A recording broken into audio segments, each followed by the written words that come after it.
خواجہ غریب نواز کہتے ہیں اب میں مرید ہو رہا ہوں، میں نے اپنی نگاہ کو بند کر لیا، میں نے اپنی نظروں کو جھکا لیا، میں نے اپنی آنکھوں کو بند کر لیا۔ جیسے ہی بند کیا ہے تو خواجہ عثمان ہارونی نے کچھ پڑھا ہے، اور پڑھنے کے بعد میں کہا بیٹا اب اپنی آنکھوں کو کھولو۔ خواجہ غریب نواز کہتے ہیں میں نے اپنی آنکھوں کو کھولا ہے تو خواجہ عثمان ہارونی نے کہا ہے بیٹا اب اپنی نگاہ اوپر کو اٹھاؤ اور دیکھو کیا نظر آ رہا ہے۔ تو خواجہ غریب نواز کہتے ہیں جب میں نے اپنی بند آنکھوں کو کھول کر جب میں نے اوپر کو اٹھا کے دیکھا ہے تو ایک ہی نظر میں مجھے عرش معلیٰ نظر آ گیا۔ سنانے اپنی بربادی کے افسانے کہاں جاتے، تیرا در چھوڑ کے خواجہ یہ دیوانے کہاں جاتے، تیرا در چھوڑ کر خواجہ یہ دیوانے کہاں جاتے۔ ہمیشہ بھیک ہم نے تو اسی چوکھٹ سے پائی ہے، ہمیشہ بھیک ہم نے تو اسی چوکھٹ سے پائی ہے، ہم اپنا دامن امید پھیلانے کہاں جاتے۔ خواجہ غریب نواز کو اللہ تعالیٰ نے اتنی عظمت بخشی ہے، خواجہ غریب نواز پوری ہندوستان کی بادشاہت کو سنبھالے ہوئے ہیں، پورے ہندوستان کے بادشاہ ہیں۔ ظاہری طور پر چاہے کرسی پر کوئی بھی بیٹھا ہو لیکن حقیقی بادشاہ میرے خواجہ غریب نواز ہیں، اور خواجہ غریب نواز کو یہ بادشاہت وراثت میں ملی ہے۔ آقا کریم نے ہندوستان کی بادشاہت عطا فرمائی ہے۔ دیکھیے خواجہ غریب نواز کی شان دیکھیے، خواجہ غریب نواز کی 15 سال کی عمر ہے، آپ نے علم دین حاصل کیا، آپ خوب پڑھ لکھ کر اچھے انسان بن گئے۔ دیکھیے اللہ والوں نے پہلے علم کو ترجیح دی ہے، پہلے آپ نے علم دین حاصل کیا، کیونکہ ان لوگوں کو معلوم ہے علم کے بغیر کچھ نہیں ہے، علم کے بغیر کچھ حاصل نہیں ہو سکتا ہے، پہلے علم ہے،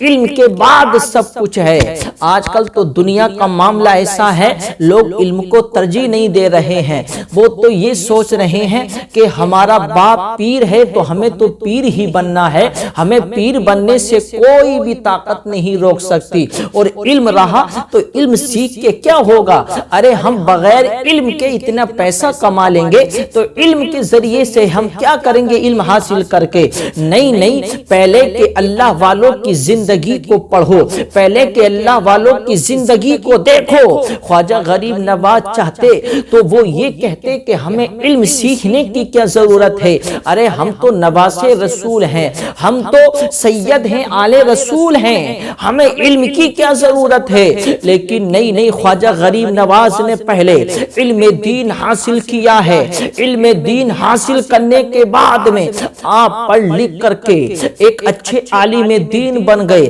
آپ کے دل میں خیال آیا کہ میں نے علم ظاہر تو حاصل کر لیا، اب علم باطن حاصل کرنے کی ضرورت ہے، اور علم باطن حاصل کرنے کے لیے کسی ایک مرد درویش کی ضرورت ہے جو مجھے اللہ تک پہنچا دے، جو اللہ کا قرب دلا دے، کسی ایسے اللہ والے کی ضرورت ہے۔ خواجہ غریب نواز نے اپنے وطن عزیز کو چھوڑا ہے، اپنا وطن عزیز چھوڑ کر خواجہ غریب نواز نکل پڑے، اپنا گھر کو چھوڑا ہے، اپنے دوست احباب کو چھوڑا ہے، اور آپ نے اپنا وطن چھوڑ کر آپ نکل پڑے اللہ والے کی تلاش میں۔ میرے پیارے مسلمانوں، آپ کئی اللہ والوں کی بارگاہ میں گئے لیکن آپ کو کہیں اور جانا تھا، آپ چلتے رہے، اپنا سفر آپ نے جاری رکھا، آپ چلتے رہے، آپ ایک علاقے میں آئے، نیشا پور میں ایک علاقہ ہے، علاقہ ہارون، آپ وہاں آئے، آنے کے بعد میں آپ نے سنا ہے کہ اس علاقے میں ایک اللہ کے بندے ہیں، ایک اللہ کا نیک بندہ ہے جس کا نام خواجہ عثمان ہارونی ہے، ان کے دور دور تک چرچے ہیں، ان کا نام بڑا مشہور ہے، ان کا نام بڑا معروف ہے، لوگ ان کے نام کو بڑے اچھے سے سے لیتے ہیں۔ خواجہ غریب نواز سمجھ گئے یہی وہ ہستی ہے جو مجھے اللہ کا قرب دلائے گی، یہی وہ عظیم ہستی ہے جو مجھے اللہ کا پتہ بتائے گی، یہی وہ عظیم ہستی ہے جو مجھے نبی کریم کے در تک پہنچائے گی، جو مجھے اللہ کا قرب دلائے گی۔ خواجہ غریب نواز نے وہیں پر اپنا قیام کیا ہے، آپ وہیں پر رہے ہیں میرے پیارے مسلمانوں، آپ وہیں پر رہے ہیں، آپ ان کی خدمت کر رہے ہیں۔ لوگ آتے ان سے مرید ہوتے، لوگ آتے ان کی دست بوسی کرتے، خواجہ غریب نواز بھی ان کی بارگاہ میں رہ رہے ہیں اور ان کی خدمت کر رہے ہیں۔ خدمت کرتے کرتے کرتے کرتے میرے پیارے مسلمانوں ایک طویل عرصہ گزر گیا، آپ ان کی خدمت کر رہے ہیں۔ خواجہ غریب نواز نے کہا حضور میں آپ کا مرید ہونا چاہتا ہوں، مجھے آپ اپنا مرید بنا لیجئے۔ خواجہ عثمان ہارونی نے کہا کہ بیٹا پہلے مرید بننے سے پہلے تم سورہ بقرہ کی تلاوت کرو، ایک کونے میں بیٹھو سورہ بقرہ پڑھو۔ خواجہ غریب نواز نے سورہ بقرہ پڑھنی شروع کی ہے، آپ نے پوری سورہ بقرہ پڑھی ہے، پھر آئے کہا حضور آپ کے حکم پر عمل کرتے ہوئے سورہ بقرہ کی تلاوت کر لی ہے۔ تو خواجہ عثمان ہارونی نے کہا بیٹا اب 21 مرتبہ روزے رسول کی طرف مدینے کی طرف کو رخ کر کے درود شریف کی تلاوت کرو، درود شریف کا ورد کرو۔ خواجہ غریب نواز نے درود شریف پڑھا ہے، درود شریف پڑھنے کے بعد میں آئے ہیں حضور آپ کے حکم پر عمل کرتے ہوئے درود پاک کا بھی ورد کر لیا ہے۔ پھر آپ نے حکم دیا بیٹا اب 1000 مرتبہ سورہ اخلاص پڑھو۔ خواجہ غریب نواز نے 1000 مرتبہ سورہ اخلاص پڑھا ہے، پڑھنے کے بعد میں پھر آئے ہیں حضور آپ کے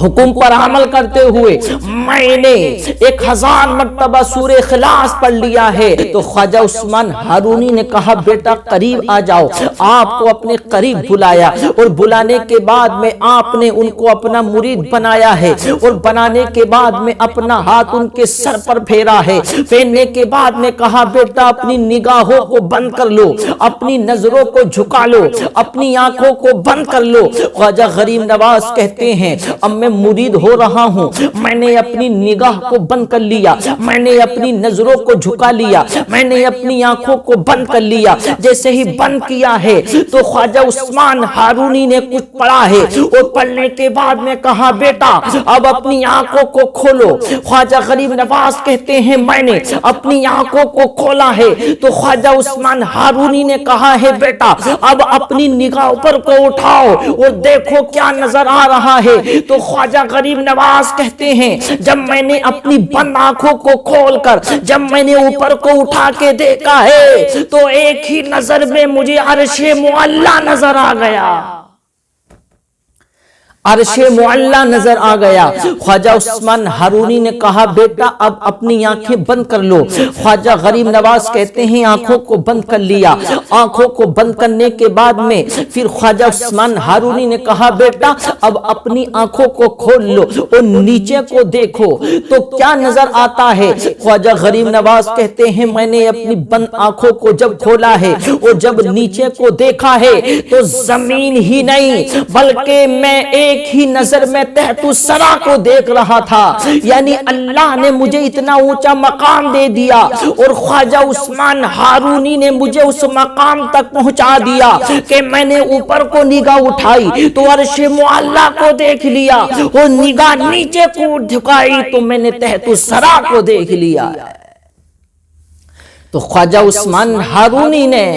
واقعی میں اللہ کا قرب دلا دیا۔ اب خواجہ غریب نواز سمجھ گئے کہ اب مجھے اللہ کا قرب حاصل ہو رہا ہے دھیرے دھیرے۔ خواجہ عثمان ہارونی کے ذریعے سے اللہ نے مجھے اپنا فضل عطا فرما دیا ہے۔ اب خواجہ غریب نواز اپنے پیر کی خدمت کر رہے ہیں، آپ خدمت کر رہے ہیں، عبادت میں ریاضت میں مشغول ہیں، ان کے ساتھ میں سفر ہے، ان کے ساتھ میں حضر ہے، انہی کے ساتھ میں کھانا ہے، انہی کے ساتھ میں پینا ہے، اٹھنا ہے تو انہی کے ساتھ، بیٹھنا ہے تو انہی